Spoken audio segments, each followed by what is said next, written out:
to talking about the Racing Guys 100 on Friday, May 27th. This is Dick Williams here, and we want to explain about your background in racing and to get everybody to go to Claremont. Well, I think the best way to start is right here with this 122. I was involved with racing through my aunt and uncle taking me to the track and like that, but used to hang around the garage down there. That wasn't a good place for young guys to be around. And Johnny would come by and said, "You go home with me tonight. Call your mother and tell her you're going." So I would go down to Freddie Beaver's in Westbrook, and my job was changing them old bias-ply tires. Like changing truck tires now. Yeah, forget about it. I hated it, but I got involved in it, and there was Freddie Beaver and them guys down there were great people, and they were all good mentors. And then it got to be, as I started to drive, I wasn't very good, but I bought one of the old V8s, and I took it to New London, and Teddy Stack and I were working together, and I was riding to work with Teddy Stack. So it so happened when I got in this race car to go out for the first time, Teddy was in the same heat, and he come over to me and he said, "You follow me," because he had to start in the back because he was one of the better guys. Mm-hmm. He says, "You follow me and I'll use a little bit of the groove, get you qualified," because back then there was tons of cars. You ran 2 Concis back then and all that. So I'm in the car, and I didn't know what I was doing, over my head, wasn't very good at all, but wanted to participate and be honest. And I get in this car, and we're going around a lap or two, and boy, where I put the car was there. It wasn't like when I was driving and all of a sudden I said, "You know what? I could win this thing." Yeah, I could win it all right. Next lap, I'm going to try to pass Teddy. There I go down the track. Kept it off the wall. Yeah, great driving. Yeah. So I'm walking in the pits. I got out of the car, fired the helmet in the car. Walked in the pits. What happened? The motor blew? Something happened? No. Driver error. So that was the end of my career. No, because I just spent all kind of money buying this car, and I didn't want to wreck it. So that's how Johnny got involved again. Johnny went out and qualified the car, and we finished 7th in the feature. He came from last. This was back when there were a lot of good guys, but this car was a good car. So I said, "Johnny, you want to drive it?" He says, "No, I don't want to follow the reputation of the guy that drove that car. No way." So Monday or Tuesday night, I get a call, and this Richard? Yep. This is Wild Bill Slater. Talking about this is Wild Bill Slater. You looking for a driver? Yes, I am. Yes. And that's how it started. Actually, my career in racing, that's really how it started, because Bill Slater did more for me than anybody in the whole world. And the good part about it is Bob and Vic called me and said, "We're not going to have the car ready. Will you, if you do this with Bill, will you make sure that..." Absolutely. So it ended up, they didn't finish the car till the end of the year, so we won the track championship. We won the mid-season championship. We won the big race. They only have one race. And we beat this car. We were 1st and 2nd out of the same garage. That's awesome. Yes, it was awesome. And I have the trophy, and I'm sorry, I wanted to set it on the car, but my age shows I forgot the trophy. Well, that's not a problem. But it's, this is awesome because it's guys like this, why we do this, the racing guys and all that. We want to honor, this Racers Honoring Races, what we do. Because there's so many good people that got us here that people are forgetting about and don't want to, and that's the last thing I want to do. And what we have to remember is where we came from. Absolutely. And there's a lot of young kids that are driving now. And I try to take the time, and you were one of them. He's one of them. We've been behind him for about 10 or 12 years, all of us racing guys. One of the reasons we started doing this, we used to go to Jack's races, and we were following some of these younger guys, helping a little bit. It wasn't a big thing, but what people didn't realize, if you give somebody $25 or if it's $50, it's a big deal. Absolutely. It might mean you having a sandwich on the way home, or it might, and now if you can buy a tire or you can do things, and that's how we started, just trying to help guys. And all these guys over here that you see, all them guys, they all put time, effort, money. We all give money, and then we reach somewhere, oh, we're all making a ton of money out of this and doing all that. It doesn't bother me that, but as long as the racers know what we're doing. Well, we're fortunate because, last few years you ran the Tri-Track Modified Series, you and Jim Schaefer and all the racing guys, and then you gone on and you did what was great during the pandemic at the Speed Bowl for all the competitors down there with the SK Modifieds. And now this year we're honoring racers at Claremont Speedway, and thankfully Maurice Enterprises came on board and many other sponsors that are involved, and we're really excited for this one. Yeah. Like Maurice, Turret, and the Bouchard family, they put tens of thousands of dollars over the years, as well as everybody else. And I want to tell you this, these guys could be proud of this.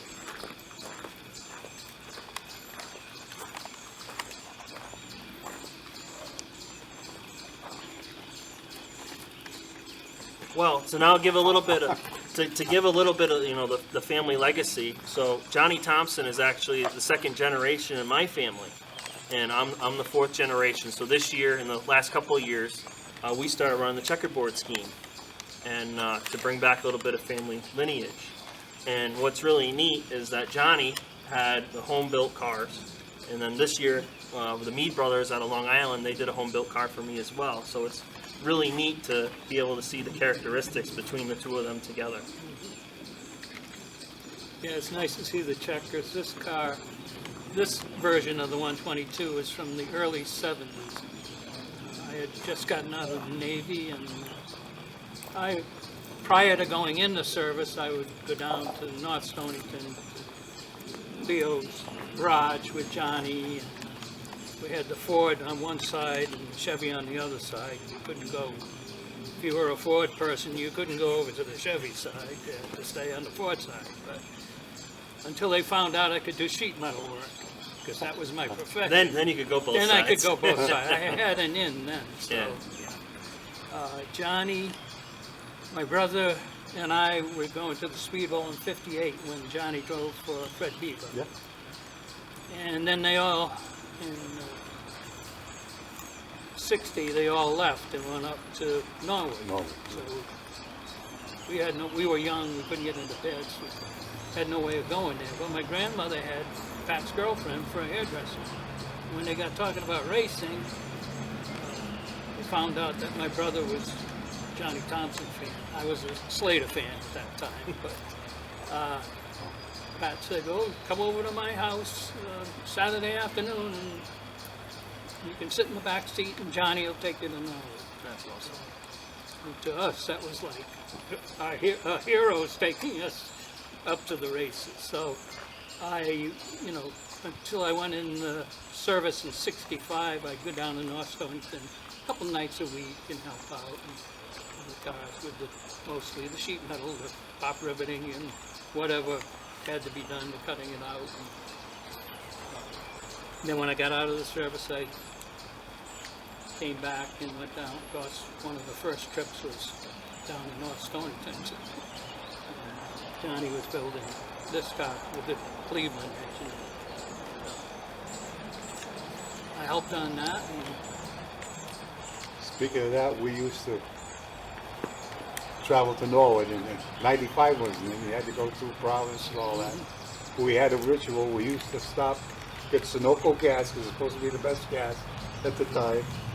And then we go a little further up Route 3, and Johnny had to stop and get his fresh plums and fruit. And oh, it was awesome, you know what I mean? And we had a flatbed, and Johnny's truck was sort of a race car truck, so everything was piled into that, and we carried the tires on his rack because we couldn't. And then we go to Utica Rome. And we went up there that year that Bill drove for me. Went up to Utica Rome. Johnny went a couple times, but every time we went 3 times. Sat on the pole every time. That's awesome. Listen to this. We raced all year, won the championship, and bought 2 sets of tires. And if I ever put tires on that car, they'd be talking to us today like we talk about Matt Hirsch. Because you know what? We ran them races up there and the whole season in Norwood on 2 sets of tires, and won races and won a World Series race too with Leo in the car because Bill had a commitment at the end of the year. New V8. I mean, he was, and used to tell my Darryl later on. He used to tell him, you know, you only got paid for the last lap. You know, so he's like Matty. I mean, if the opportunity was there, and that's the way he drives. And if somebody roughed you up, well, maybe you would be, but I don't ever remember. But racing back then was not knock them out of the way to get a spot. You raced for it. And you had accidents, but that's my whole peeve about racing now. They promote knocking the guy out of the way. Well, that's not racing. Yeah, I mean, I talk about it with a lot of the guys, and if somebody's chopping you and cutting you and all that, and you happen to get a little bit too much then, well, that's a little different. But I was at 2 or 3 different races in the last 2 or 3 years. The guy comes up and he just boots you out of the way and goes. Well, when we did it, I'm not saying it didn't happen. There wasn't a lot of that, though. I mean, when we ran these series, but it does happen. But until the top series knocks it off, or does it? Because I've been at the Speed Bowl 2 or 3 years ago, and I know some of these young kids because I try to spend time with them. Because we've got so much young talent, and they're so good, but they haven't been through all the good, the bad, and everything, and you're trying to teach them respect and all that. And what I see is when these kids mess up, somebody's always quick to point that out. But you got to give them a little credit when they do good. And that's why I always try to, you know, you did a good job. And you did a good job.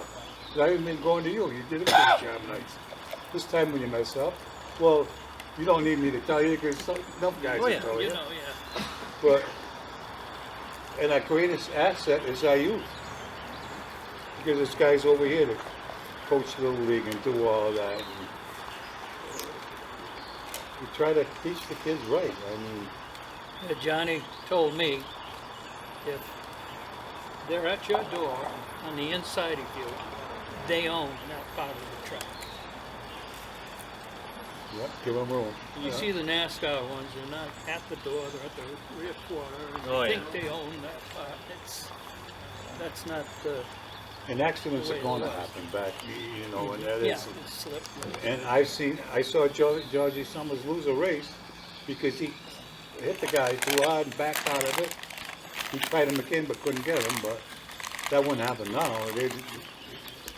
But the point I'm making is, this happened at Waterford, and I went over to the young man after. I said, why did you do that? He said, oh, Mr. Williams, it's okay. They did it Sunday, and they said it was okay. They did it Sunday, yeah, they saw it on TV. But what they have to remember,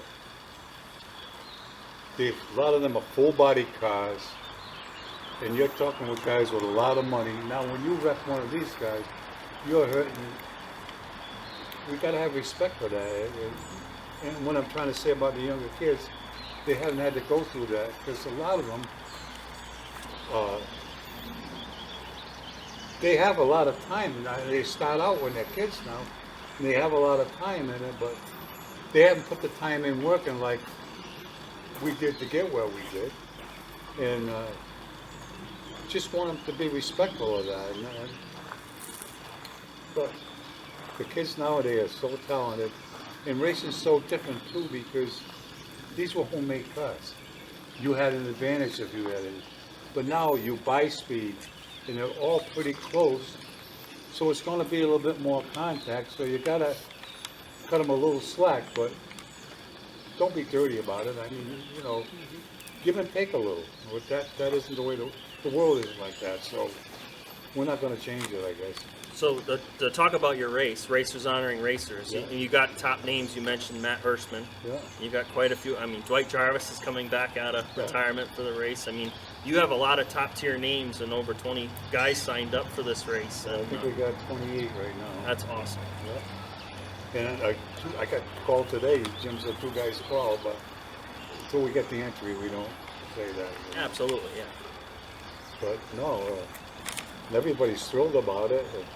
But the thing is, I started telling, I got a little bit emotional there, but these guys, over the last few years, with the help of all our sponsors, I'm trying to figure it out, and we've raised well over $1 million.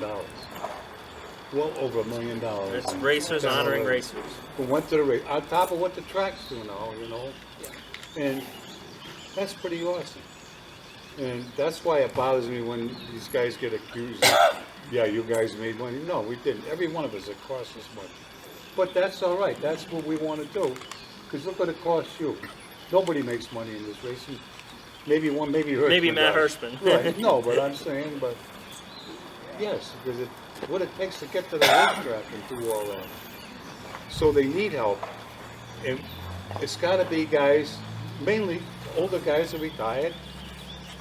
Don't have to have a lot of money, but a little time, you can help a little bit and help promote it. And by us doing this, like when we help out at the bowl and do that and they announce race, we're hoping people see this and realize, yeah, we can do this, and it doesn't take a lot of money. Every little bit helps. So I talked to them, and I can do this because these are my friends here, but I don't like getting in front of the crowds. I have to do it because it's part of the job. My thing is being down the pits with you guys. Absolutely. Because you're all my friends and you're my family. So, Well, we can't thank you and the racing guys and all the sponsors that came on board for this race, and we're real excited for it. Friday, May 27th, Claremont Speedway. Come on out. Come join us. thank you. Do you want to talk about anything else? No, maybe you could just take a picture of these guys here. Well, we'll get them all in front with Yeah. all of us right here with the cars. We could do a big group picture here. Okay. I think that would be cool.